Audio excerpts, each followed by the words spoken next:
గురూజీ 72 గంటల్లోనే ఫోన్ లోనే అద్భుతమైన జ్యోతిష్య పరిష్కారం చూపిస్తారు. నమ్మండి, నమ్మకపోండి, ఇది నిజం.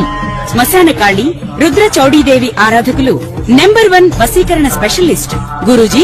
మనిషి పుట్టుక నుండి చనిపోయే వరకు వచ్చే అన్ని క్లిష్టమైన సమస్యలకు పరిష్కారం ఇక్కడ లభిస్తుంది. విద్య, ఉద్యోగం, వ్యవహారం, స్త్రీ ప్రేమ, పెళ్లి, సంతానం, స్త్రీ పురుష వశీకరణం, భూవశం, భార్యాభర్తల కలహాలు, కోర్టు సమస్యలు, విడాకుల సమస్యలు, చేతబడి, అప్పుల బాధ, ఇంకా మీకు ఎలాంటి సమస్యలు ఉన్నా 72 గంటల్లోనే శాశ్వత పరిష్కారం చేయబడి. గురు బ్రహ్మ గురుర్విష్ణు గురుర్దేవో మహేశ్వర గురు సాక్షాత్ పరబ్రహ్మ తస్మై శ్రీ గురువే నమః.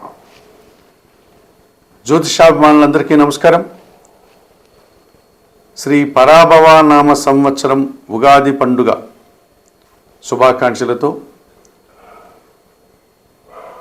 2026 మార్చి నెల 19వ తారీఖు గురువారం రోజు మనకు తెలుగు సంవత్సరం ప్రారంభమవుతోంది. ఈ తెలుగు సంవత్సరాలు 60 సంవత్సరాలు మనకున్నాయి. ఈ 60 సంవత్సరాలకి కూడా తెలుగు 60 పేర్లు పెట్టడం జరిగింది. ప్రభవ నుంచి అక్షయ వరకు 60 పేర్లు మనకు ఈ తెలుగు సంవత్సరాలకు ఉన్నాయి. ఈ 2026 మార్చి 19వ తారీఖు గురువారం రోజు వస్తున్నటువంటి ఈ తెలుగు సంవత్సరానికి, ఈ ఉగాది పండుగకు శ్రీ పరాభవ నామ సంవత్సరం అని పేరు పెట్టడం జరిగింది. ఈ 60 సంవత్సరాలలో ఈ పరాభవ నామ సంవత్సరం 40వ సంఖ్య. ఇప్పుడు గతంలో శ్రీ విశ్వావసు నామ సంవత్సరం అయిపోయింది కదా గత ఏడాది, దాని సంఖ్య 39. ఇక 2027 ఏప్రిల్ నెల 6వ తారీఖున మరొక ఉగాది పండుగ రాబోతుంది. దీని తర్వాత పరాభవ నామ సంవత్సరం తర్వాత ఆ ఉగాది పండుగ, ఆ సంవత్సరం పేరు శ్రీ ప్లవంగ నామ సంవత్సరం. అది 41వ సంవత్సరం. ఇప్పుడు వస్తున్నటువంటి ఈ మార్చి 19వ తారీఖు వస్తున్నటువంటి ఈ ఉగాది పండుగ, ఈ తెలుగు సంవత్సరం పేరు శ్రీ పరాభవ నామ సంవత్సరం.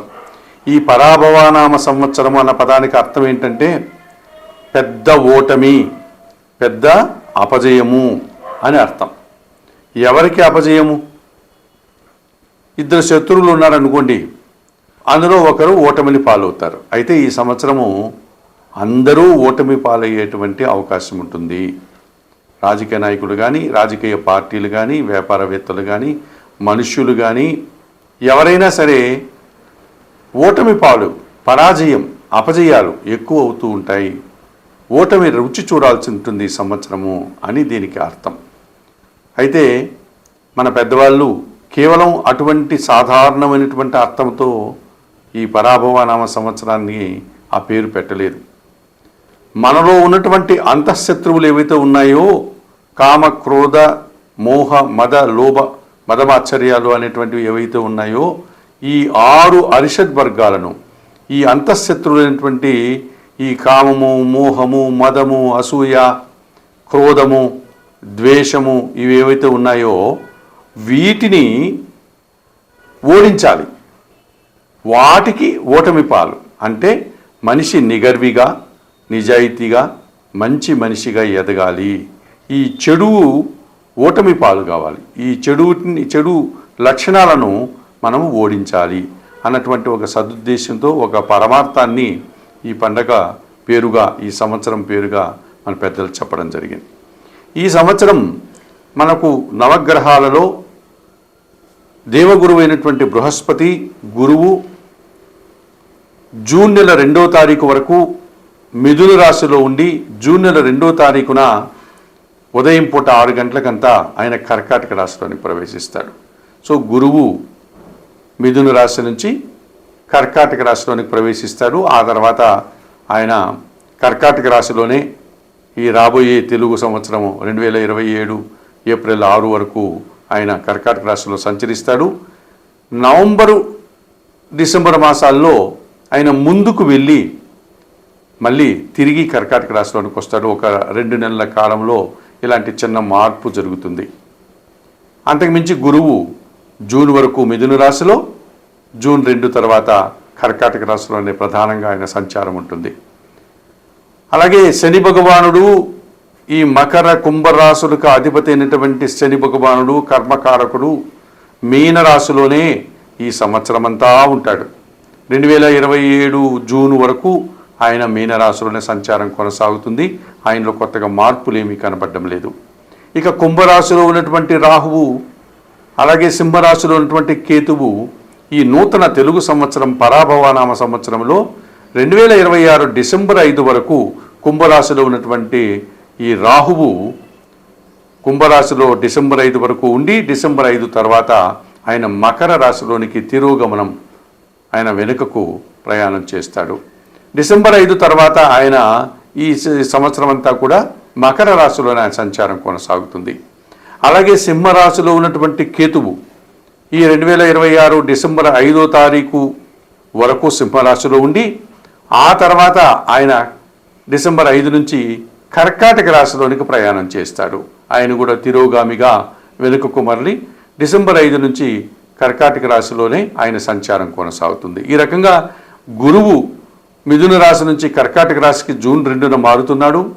రాహుకేతువులు ఇద్దరు కూడా డిసెంబర్ 5 తర్వాత రాహు కుంభరాశి నుంచి మకర రాశిలోనికి, కేతువు సింహరాశి నుంచి కర్కాటక రాశిలోనికి వెళ్ళేటువంటి ప్రభావం కనిపిస్తుంది. ఇక ఈ సంవత్సరము వర్షాలు బాగా పడుతాయి,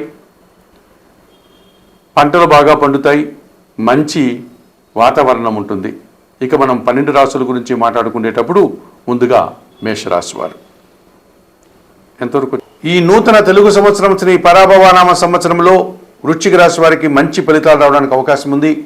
మనం వృశ్చిక రాశి గురించి మాట్లాడుకునేటప్పుడు విశాఖ నక్షత్రం 4వ పాదం వారు, అనురాధ నక్షత్రం 1, 2, 3, 4 పాదాల వారు, జ్యేష్ఠ నక్షత్రం 1, 2, 3, 4 పాదాల వారు, ఈ 9 నక్షత్ర పాదాల వారిని వృశ్చిక రాశి వారు అని పిలుస్తాం. ఈ శ్రీ పరాభవనామ సంవత్సరంలో ఈ వృశ్చిక రాశి వారికి ఆదాయం 11, వ్యయం 5, రాజ్యపూజ్యం 2, అవమానం 6గా చెప్పడం జరిగింది. ఈ సంవత్సరంలో ద్వితీయ పంచమాధిపతి అయినటువంటి గురువు 2026 జూన్ 2 వరకు భాగ్యభావంలో కర్కాటక రాశిలో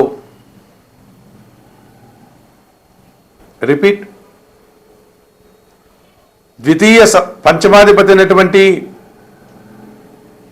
ఈ గురువు ఈ 2026 మార్చి 19న వస్తున్న పరాభవన సంవత్సరంలో జూన్ 2వ తారీఖు వరకు కూడా అష్టమంలో సంచరిస్తున్నాడు.